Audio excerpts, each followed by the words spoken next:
성경이 우리 인간에게 주는 절대적인 지식 세 가지가 없기 때문에 그렇습니다.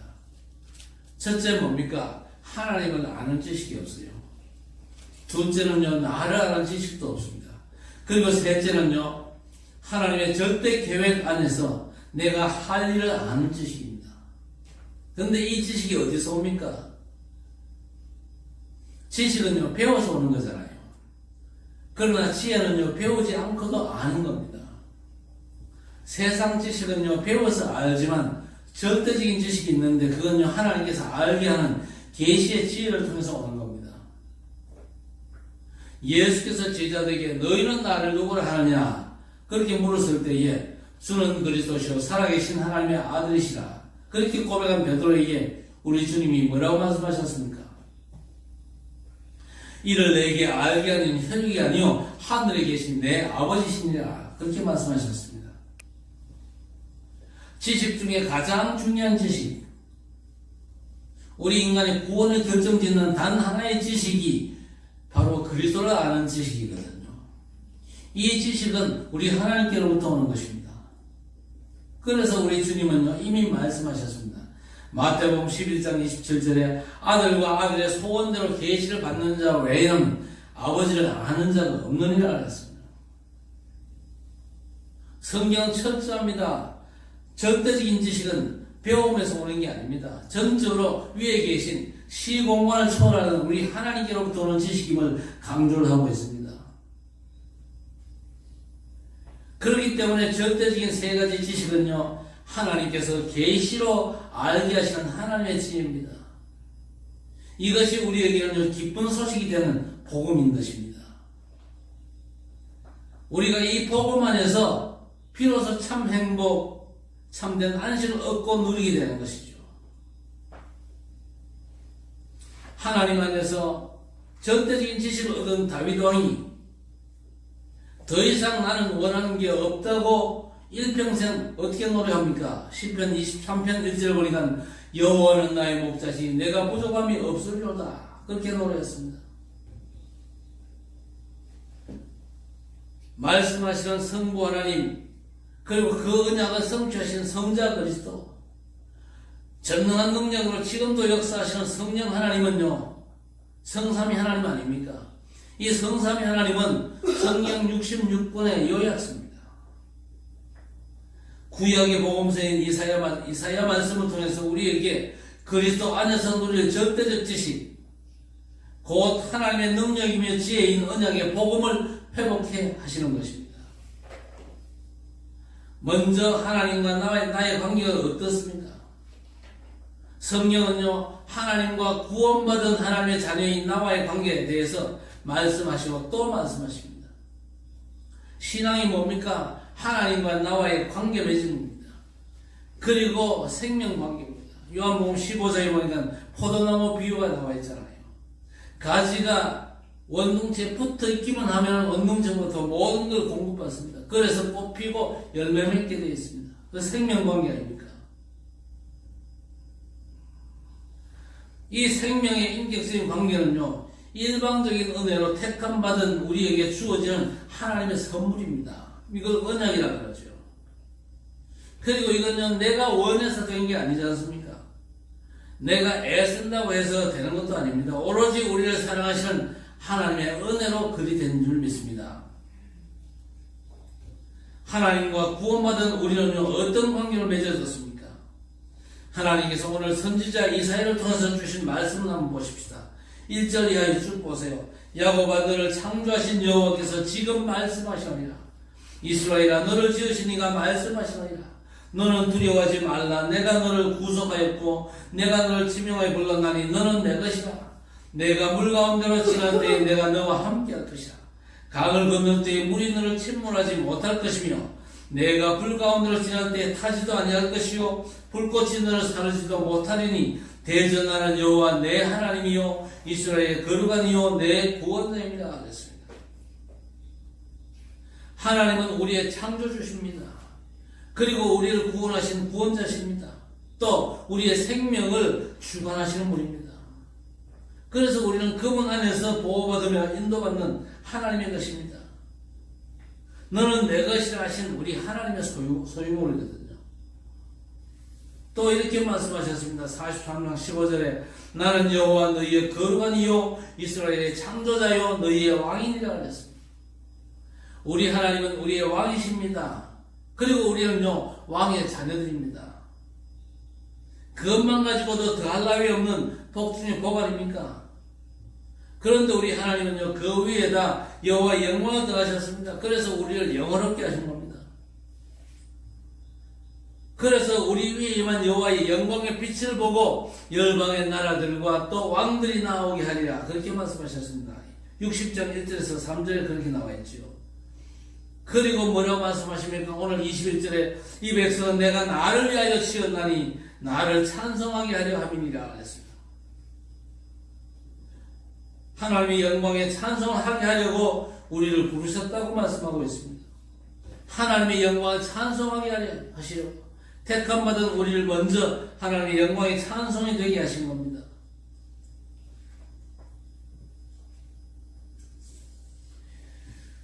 그래서 이제 우리로 하여금 파수꾼 되어가지고 여호와 하나님이 세상에서 찬송을 받게 하시기까지 쉬지 말며 또 쉬지 못하시게 하라 그랬습니다.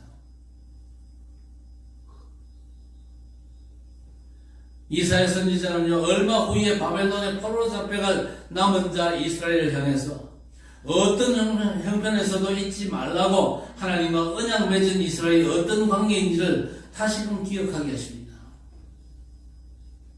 여호와 하나님은 우리의 창조주 되십니다. 우리의 구원자시며 함께 하시며 인도하십니다. 지키시는 유일하신 한 분 하나님이십니다. 우리가 누굽니까? 유일하신 하나님께서 은혜로 택하셔서 언약을 맺으신 우리 하나님의 자녀들입니다. 우리를 하나님께서 지명하여 부르셨습니다. 너는 내 것이라 하신 하나님의 것입니다. 하나님은 만왕의 왕이시며 우리는 왕의 자녀이죠. 하나님은 세계 열방의 주관자 되십니다. 우리는 열방은 하나님께 나오도록 하기 위한 하나님의 영광의 빛인 겁니다. 그래서 우리는 반드시 성취되는 하나님의 언약 안에서 언약의 여정은 성삼위 하나님과 함께하는 아주 특별하고 존귀한 하나님의 영광인 줄 믿습니다. 그러므로 먼저 이 절대적인 세 가지 지식으로 우리가 이제 절대 무너지지 않는 하나님의 망대를 제대로 세워야 할 것입니다. 우리는 하나님의 자녀 또 왕의 자녀 그리고 우리는 하나님의 영광인 것입니다. 자, 반면에 세상과 시대의 영적 상태는 어떠하십니까? 세상이나 세상 사람은요 하나님을 버리고 하나님이 아예 없습니다. 한 분 유일하신 참 하나님을 부인하고 거부함으로 해서 하나님이 아닌 모든 것을 다 자기 하나님으로 삼는 세상 신과 우상 숭배에 빠져 사는 것입니다. 하나님과 언약을 버린 이스라엘은요 하나님의 백성이 아닌 세상에서 세상 사람같이 살기로 작정을 한 것이죠. 그래서 세상은 유일하신 여호와 하나님이 아닙니다. 사람이 만든 거짓 신들을 자기 하나님으로 삼고 섬기고 있는 것입니다. 이스라엘도 가나안의 거짓 신인 바알과 아세라를 섬긴 것입니다. 왕이신 하나님을 저버리고 세상 힘가진 것처럼 보이는 강대국을 의지하죠. 아람과 아수르와 바벨론을 의지합니다만 도리어 그들에게 결국 멸망당하고 포로가 되고 말지 않습니까? 결국은 어떻게 됩니까? 제각기 자기가 자기의 신이 됩니다. 그래서 자기 스스로 우상을 만들어가지고 섬기고 의지하는 것입니다. 하나님께서 가장 미워하는 것들을 최우선으로 받들어 섬김으로 하나님을 모욕하는 우상 숭배에 빠져버린 것입니다. 자, 하나님께서 이사야 선지자를 통해서 우상의 실체를 낱낱이 드러내셨죠. 이사야 40장 19절에서 20절, 44장 8절 이하의 20절, 그 중에 44장 15절 이하 17절 말씀은요, 우상 숭배의 어리석음을 아주 폭로하고 있습니다. 뭐라고 폭로합니까? 이 나무는 사람이 뗄감을 삼는 것이거늘 그가 그것을 가지고 자기 몸을 덮기도 하고 불을 피워 떡을 굽기도 하고 신상을 만들어 경배하며 우상을 만들고 그 앞에 엎드리기도 하는구나. 그 중에 절반은 뿔에 사르고 그 절반으로는 고기를 구워 먹고 배불리면 또 몸을 덮게 하여 이르기를 아하 따뜻하다 내가 불 먹었구나 하면서 그 나머지로 신상 곧 자기의 우상을 만들고 그 앞에 엎드려 경배하며 그것에 기도하여 이르기를 너는 나의 신이니 나를 구원하라 하는도다 그랬습니다. 허망한 우상의 특징이 있습니다. 첫째 뭡니까? 우상은 하나님의 창조작품이 아닙니다. 사람이 만든 것에 불과한 것이죠. 장인이 쇳물을 부어 붓거나 나무를 조각하거나 금은색으로 덧칠해가지고 만든 것에 불과하거든요. 두 번째, 우상은요, 듣거나 말하거나 스스로 움직일 수가 없습니다. 사람이 들어가지고 옮겨줘야 이동을 하죠. 그 스스로 할 수 있는 게 아무것도 없습니다. 따라서 우상은요, 사람의 기도에 응답할 능력이 전혀 없습니다. 속지 말아야 되겠죠. 자, 그런데도 능력이 나타나서 효험을 봤다는 사람들이 많습니다. 실제 그런 역사도 있지요. 그런데 그 모든 역사는 뭡니까? 귀신의 역사 아닙니까? 결국엔 영적인 문제에 빠져가지고 망하게 되는 것이죠. 세 번째, 우상은요, 하나님 없는 죄인인 인간의 탐욕이 위장한 사단의 도구에 불과한 것입니다. 그래서 우상을 만들거나 거기 절하거나 섬기는 자는 전부 마귀를 섬기게 돼가지고 허망하게 되는 것입니다. 이것이 눈에 보이지 않는 세상 임금 사단이 장악한 세상의 영적인 상태입니다. 자, 그렇다면 지금이 과학 문명 시대인데 지금은 어떻습니까? 우상 숭배가 사라졌습니까? 그리고 영적 재앙은 없어졌습니까? 오히려 그 반대입니다. 문명이 발달할수록 영적 문제로 인한 재앙은 더 심각하거든요. 시대적인 재앙을 해결해야 할 정치와 경제는 도리어 우상 숭배를 부추기고 있습니다. 해명해야 될 이 철학이나 종교는요, 영적 문제의 원인을 몰라가지고 오히려 우상 숭배를 조장하고 있습니다. 하나님 없는 명상이나 기운동, 초능력운동, 접신운동으로 악령의 세계로 몰아가지 않습니까?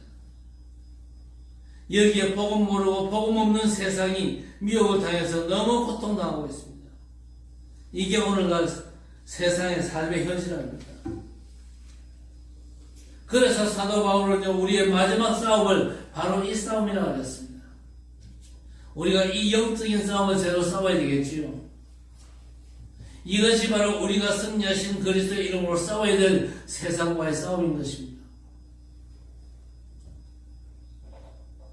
그래서 요한복음 16장 33절에 세상에서는 너희가 환난을 당하라 담대하라 내가 세상을 이기었노라 그렇게 예수께서 말씀하셨거든요. 세상에서 우리는요, 우리와 함께 싸우시는 그리스도의 이름으로 사단의 망대를 무너뜨리고 시공간을 초월하는 보좌의 능력으로 하나님의 망대를 세워서 세상을 살려야 될 것입니다. 그렇다면 나를 향한 하나님의 절대 계획은 뭡니까? 하나님과 나와의 관계를 먼저 알고 싸워야 할 싸움을 아는 자에게 성삼위 하나님께서 절대 계획을 알리십니다. 언약의 사람들에게 하나님은 하시려는 일을 감추지 않고 다 나타내시거든요. 그래서 창세기 18장 17절에 여호와께서 이르시되 내가 하려는 것을 아브라함에게 숨기겠느냐. 출애굽기 33장 11절에는요 사람이 자기의 친구와 이야기함 같이 여호와께서는 모세와 대면하여 말씀하셨다 그랬습니다. 사무엘에게는요 성전 언약궤 곁에서 불러 알게 하셨습니다. 엘리야에게는요 40주야를 걸어가지고 하나님의 산 호렙에 오게 하셔서 세미한 소리를 들려주셔가지고 알게 하셨거든요. 그리고 이사야 선지자는요 성전 높은 보좌에서 서랍들 가운데 나타나서 말씀으로 알게 하셨습니다. 자, 그렇게 알게 하신 하나님의 절대 계획이 뭡니까? 한마디로 하나님께서 친히 택하여 세운 이스라엘과 맺은 언약을 회복시키겠다는 겁니다. 그렇습니다. 변치 않고 반드시 성취될 하나님의 절대 계획은 언약을 회복하는 겁니다. 결국 예수 그리스도 오심으로 이루어질 하나님의 나라인 것입니다. 결국 그렇게 될 것인데 예수 그리스도로 성취될 언약 이전에 먼저 회복할 언약의 증표를 주신 것이 바로 바벨론 포로에서 돌아오게 된다는 겁니다. 너희가 앞으로 바벨론의 포로 될 것이나 때가 차면 반드시 돌아와서 예루살렘 성전을 회복하고 이스라엘을 만민을 위한 기로 세우겠다는 언약입니다. 이스라엘의 거루터기 남은 자들을 돌아오게 하여 이스라엘의 조상들과 맺은 하나님의 언약을 회복하시겠다는 말씀입니다. 그래서 이사야 43장 14절 이하 21절에서 이사야 선지자는요, 언약 회복을 위한 하나님의 절대 계획을 밝혔습니다. 그리고 이어서 이사야 60장에서 열방이 돌아온 역사를 이렇게 노래합니다. 내 눈을 들어 사방을 보라. 무리가 내게로 오느니라. 내 아들들은 먼 곳에서 오겠고 내 딸들은 안기에 올 것이라. 그때 내가 보고 기쁜 빛을 내며 내 마음이 놀라고 또 화창하리니 이는 바다의 부가 내게로 돌아오며 이방 나라들의 재물이 내게로 오리라. 곧 섬들이 나를 앙망하고 다시스의 섬들이 먼저 이르되 먼 곳에서 내 자손과 그들이 은금을 아울러 싣고 와서 내 하나님의 이름에 드리려 하는 자들이라. 이는 내가 너를 영화롭게 하였습니다. 그랬습니다. 하나님의 절대 계획이 뭡니까? 당장은요, 남은 자들을 통한 이스라엘의 회복입니다. 그러나 결국 뭡니까? 반드시 이루어질 예수 그리스도를 통한 언약의 성취. 결국엔 오직의 복음 가진 자 전도 제자를 통해서 이루어질 세계 복음화의 언약을 미리 말씀하신 것입니다. 하나님의 언약은 우리를 언약 안에서 하나님과 특별한 관계를 새로 맺어준 것입니다. 우리가 누굽니까? 창조주 되시고 구원주 되신 전능하신 여호와 하나님의 자녀입니다. 왕의 자녀지요. 그리고 우리는 하나님의 영광의 빛입니다. 역사의 주관자이신 우리 하나님께서 하나님의 언약을 성취하기 위해서 남은 자를 모아가지고 237과 5천 종족의 열방이 하나님께로 돌아오게 하실 것입니다. 237과 5천 종족 우리 후대가 성삼위 하나님께로 돌아오도록 24시 불 밝힐 하나님의 망대를 세워야 할 때인 것입니다. 하나님의 망대에 밝힌 빛을 보고 만민이 하나님의 구원의 은혜를 입고 하나님 나라 백성으로 우상에게 돌렸던 영광을 이제 하나님께 되돌리게 하는 것이 하나님의 절대 계획인 것입니다. 그래서 오늘 이사야 선지자를 통해서 성삼위 하나님께서 말씀하십니다. 60장 1절 이하의 3절 일어나라 빛을 발하라. 이는 내 빛이 이르렀고 여호와의 영광이 내 위에 임하였습니다. 보라 어둠이 땅을 덮을 것이며 캄캄함이 만민을 가리려니와 오직 여호와께서 내 위에 임하실 것이며 그의 영광이 내 위에 나타나리니 나라들은 내 빛으로 왕들은 비치는 내 광명으로 나오리라 했습니다. 그러면서 62장 10절에는 성문으로 나아가라 백성이 올 길을 닦으라 큰 길을 수축하고 수축하라 돌을 제하라 만민을 위하여 기치를 들라고 말씀하십니다. 우리가 살아가면서 해야 될 일이 뭡니까? 백성들이 올 길을 닦는 겁니다. 그렇죠. 큰 길을 수축하고 돌을 제해야 될 것입니다. 하나님의 역사에 방해되는 모든 것들을 제거해야 될 것입니다. 그러면서 만민을 위하여 기치를 들어야 될 것입니다. 복음의 깃발을 높이 들어야 될 것입니다. 결국 그렇게 되어지면요 237과 5천 종족들이 하나님 앞으로 돌아오니 귀한 역사가 있게 될 것입니다. 이 약속의 말씀을 붙잡고 승리하시기를 주의 이름으로 간절히 축원합니다. 하나님 그리스도 안에서 하나님의 자녀로 불러주심을 감사합니다. 성취될 언약 안에서 왕 되신 하나님의 자녀 하나님의 영광으로 불러주심을 감사합니다. 하나님을 버리고 우상에 빠진 세상 가운데 살면서 세상에 동화되지 않고 거룩하게 구별된 백성으로 살면서 사단과의 영적 싸움에서 승리케 하시고 그리스도 이름과 시공간 초월의 보좌의 능력으로 사단의 망대를 무너뜨리고 복음의 절대 망대를 세워 세상 현장을 살리게 하옵소서. 그리스도로 말미암아 세워진 하나님 나라의 임재를 갈망하며 세계 복음의 미션을 감당하는 전도자들이 되게 해 주옵소서. 예수 그리스도 이름으로 간절히 기도드리옵나이다. 아멘.